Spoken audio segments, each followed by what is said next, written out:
Ce podcast met en lumière une des entrepreneurs ayant suivi le programme Les Audacieuses. Il accompagne des femmes entrepreneurs qui montent des entreprises sociales. Rendez-vous en fin de podcast si tu veux en savoir plus. En attendant, bonne écoute. Et des souvenirs sur la question. C'est quoi la question? C'est quoi le problème? Vécu. À chaque galère, des apprentissages. Vécu, des retours d'expérience pour gagner du temps et de l'énergie. Bonjour, je m'appelle Hortense, j'ai 38 ans et j'ai créé Fleurs d'ici. Fleurs d'ici, c'est la première marque de fleurs locales et de saison qui répond en fait à la problématique qui est que 9 fleurs sur 10 sont importées en France, au détriment évidemment des horticulteurs locaux en France qui disparaissent puisque c'est presque 70% d'entre eux qui ont disparu dans les 20 dernières années.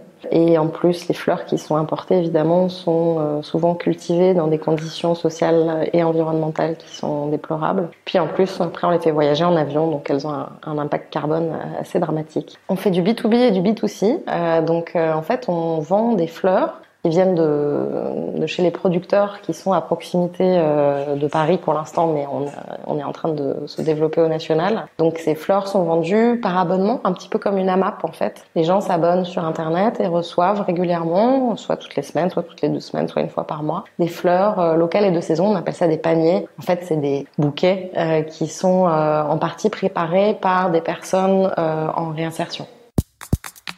La question. Comment est-ce qu'on peut communiquer et se sentir légitime à le faire quand on n'a pas forcément encore quelque chose à vendre et qu'on n'a pas encore fait forcément une preuve de concept? Le vécu. Quand j'ai gagné le concours des Audacieuses, donc c'était en juillet 2016, il y a eu un communiqué de presse dont j'avais même pas connaissance, qui a été envoyé par la Ruche, enfin la Social Factory, et qui parlait juste des projets en 2 lignes qui faisaient partie du programme d'incubation pour l'année 2016-2017. Et quelques jours après, j'ai reçu un coup de téléphone d'une journaliste qui me dit son nom, mais qui présente pas son média, etc., et qui me dit ah, mais j'aimerais beaucoup vous interviewer, je trouve ça super. Moi, justement, ça fait 6 mois que je travaille sur la filière du slow flower. Ça m'intéresserait beaucoup qu'on en parle. Et pour dire à quel point j'étais pas du tout dans le bain, cette journaliste, en fait, elle s'est pas présentée parce qu'en fait, c'est un peu la sommité du journalisme développement durable. Elle s'appelle Anne-Sophie Novelle. Et elle bosse pour Le Monde notamment. Donc c'était assez chouette parce que à ce stade, moi quand elle m'a appelée, c'était au stade de l'idée. J'avais pas d'associé, j'avais pas de statut, j'avais pas déposé rien. Premier apprentissage. Ce qui intéresse avant tout les journalistes et puis de tous les prescripteurs, c'est le fait que vous soyez porteur d'une proposition de valeur qui est unique. La vraie différence entre l'entrepreneur social et l'entrepreneur tout court, c'est que nous, on est porteur d'un message. En fait, moi, dès le départ, je me suis placée comme porte-parole d'une catégorie qui n'existait pas vraiment d'ailleurs, qui est en fait la défense des horticulteurs français, qui est le but de ce qu'on fait de l'entreprise Fleurs d'ici. Alors, ça passe par un circuit commercial, etc., mais la finalité poursuivie, c'est la sauvegarde du patrimoine horticole français. Donc, à partir du moment où on fait ça, nous, même quand on a été voir le Servia, qui est l'organisme qui est en charge de la promotion des produits agricoles d'Île-de-France, ils m'ont dit, en fait, c'est nous qui devrions le faire. Donc, quand même les pouvoirs publics vous disent, c'est nous qui devrions le faire, mais en fait, on peut pas, donc on va faire tout ce qu'on peut pour vous aider, vous vous sentez effectivement assez légitime pour parler comme les pouvoirs publics. Et donc, moi, mon conseil, c'est effectivement de pas attendre d'avoir des milliers de clients, faire des chiffres faramineux, peu importe en fait, surtout quand on est sur des projets comme le nôtre qui cherchent à fédérer des énergies et des envies, il faut au contraire en parler le plus vite possible. N'oubliez pas que les journalistes, ils sont toujours friands d'intervenants et surtout d'intervenants nouveaux et de belles histoires. Donc l'avantage qu'on a nous, c'est aussi que non seulement on fait du plaidoyer, mais on porte un projet. Deuxième apprentissage. Pour se positionner comme un expert du sujet sur les réseaux sociaux, je pense que ce qui est intéressant, c'est en fait de partager la connaissance. C'est-à-dire quand on est un expert, ça veut dire qu'on se nourrit forcément. Donc moi, je suis des dizaines, des centaines de comptes Twitter différents en France et à l'étranger qui me permettent du coup de faire une espèce de veille sectorielle sur les fleurs, la fleur locale, mais aussi justement sur l'importation, comment ça se passe, voilà. Du coup, je reposte en fait. Mon compte Twitter, il a vocation à être une espèce de curation de tous les gens qui suivent le secteur de l'horticulture, mais qui chacun sont spécialisés. En gros, moi, mon ambition, c'est d'avoir le fil Twitter. Si les gens suivent mon fil à moi, ils ont qu'à suivre un seul fil et ils vont avoir toutes les infos un peu intéressantes du secteur.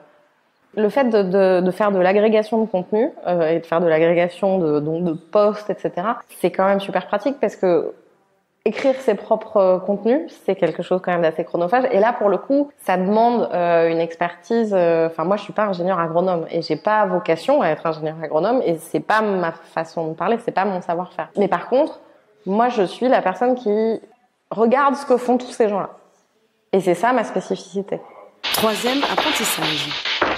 Une bonne façon de faire du développement, c'est aussi d'aller voir les gens, des potentiels clients, des prospects, d'aller les voir très en amont quand on en est justement pas quand on a tout finalisé. Il faut déjà avoir une idée quand même, un concept assez abouti, etc., avec des idées de la façon dont on veut travailler, du process, etc.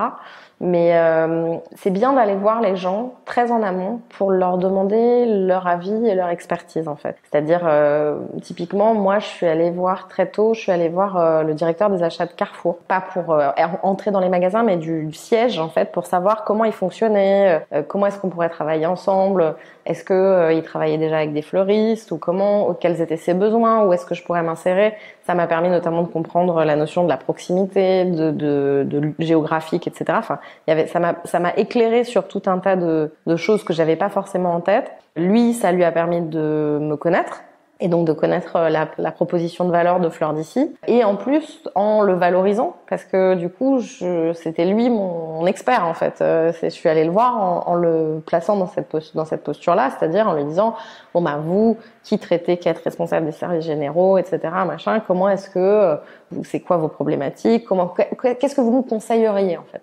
Ça, c'est vraiment toujours bien. Il faut pas avoir honte d'aller voir les gens sans avoir quelque chose de déjà tout bouclé, tout finalisé. Au contraire, il vaut mieux aller les voir en disant voilà, j'ai une idée, je pense que je vais travailler comme ci, comme ça, mais justement, je suis là pour entendre votre point de vue. Qu'est-ce que vous en pensez? Qu'est-ce que vous changeriez, etc. En plus, c'est une bien meilleure façon de les engager, de les faire adhérer au projet. C'est qu'en fait, comme ils auront l'impression de l'avoir construit, ils seront d'autant plus susceptibles d'être vos clients après. 4e apprentissage. Après, je pense qu'il faut aussi être vigilant parce que communiquer sur un concept, c'est un fusil à un coup en fait. Donc il faut le faire quand même en ayant en tête son propre timing. C'est-à-dire que les journalistes, ils ont un timing, mais c'est pas forcément le même que le vôtre.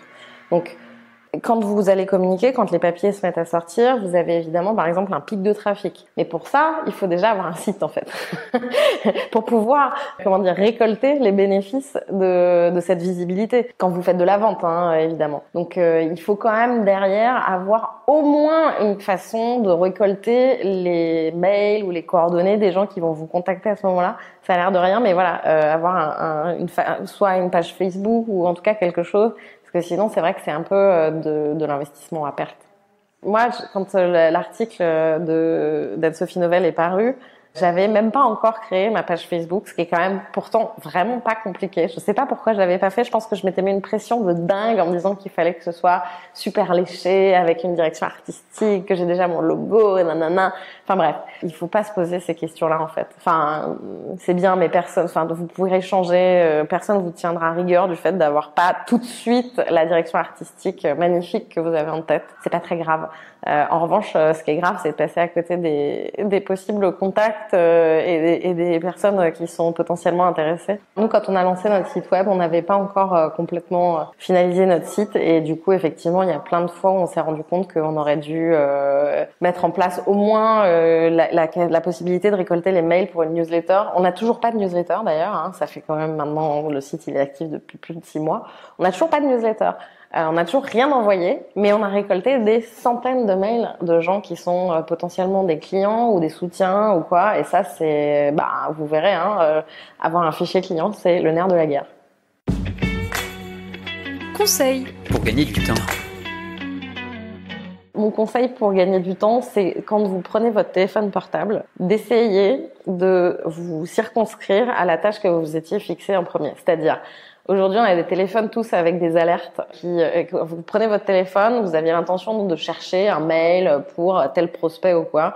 Puis vous allez voir qu'en fait, sur la petite icône Facebook, il y a 4 petites pastilles rouges, sur l'icône Twitter, sur l'icône Slack, que sais-je. Vraiment, essayez de faire toujours en premier ce que vous vous étiez fixé, ce pourquoi vous aviez pris votre téléphone. Sinon, on se retrouve embarqué dans ce truc terrible de la vie digitale, qui est que on saute d'un truc à l'autre et en fait, on finit par ne pas faire ce pourquoi on était venu. Conseil pour gagner de l'énergie. Moi, ça fait partie de ma vie quotidienne, c'est de faire du yoga, parce que le fait de prendre du temps pour faire une activité, mais moi je fais pas du yoga, les gens ils pensent que le yoga c'est un truc cool, détendu, tout ça. Moi je fais un yoga un peu très exigeant qui s'appelle du yoga Iyengar, c'est un yoga où il faut être hyper concentré, chaque posture c'est au millimètre, etc. On reste des plombs dans les postures, enfin bref, c'est très physique. Et du coup, moi, ça m'absorbe complètement. C'est-à-dire que je peux pas penser à autre chose, en fait. Et donc, pendant 1h30, j'essaye de faire 2 fois par semaine, je fais que ça. Et ça, c'est quasiment comme faire de la méditation, c'est-à-dire c'est une façon de débrancher complètement. J'ai toujours 1000 sujets en tête. C'est bien de s'offrir un espace où pendant 1h30, vous avez un seul truc auquel penser. C'est le placement de votre orteil. L'autre question. La question que je me pose, mais qu'on se pose toutes les trois en ce moment, c'est comment est-ce qu'on va réussir à faire notre levée de fonds ? Vu, Vécu. vaincu. Pour plus de vécu, clique vécu.org. Voilà, ça répond à votre question. Vécu. Buy ticket for change. Ce podcast a été réalisé avec les Audacieuses. Sais-tu qu'en France, seuls 30% des entreprises nouvellement créées le sont par des femmes, y compris dans l'entrepreneuriat social ? Le programme d'accompagnement Les Audacieuses s'est donné l'ambition de faire augmenter ce chiffre en se consacrant à la réussite de projets portés par des femmes. Nous avons souhaité mettre en lumière leur vécu. Pour en savoir plus sur Les Audacieuses, clique sur le lien dans la description. Merci à elles pour leur confiance et la qualité de leurs conseils.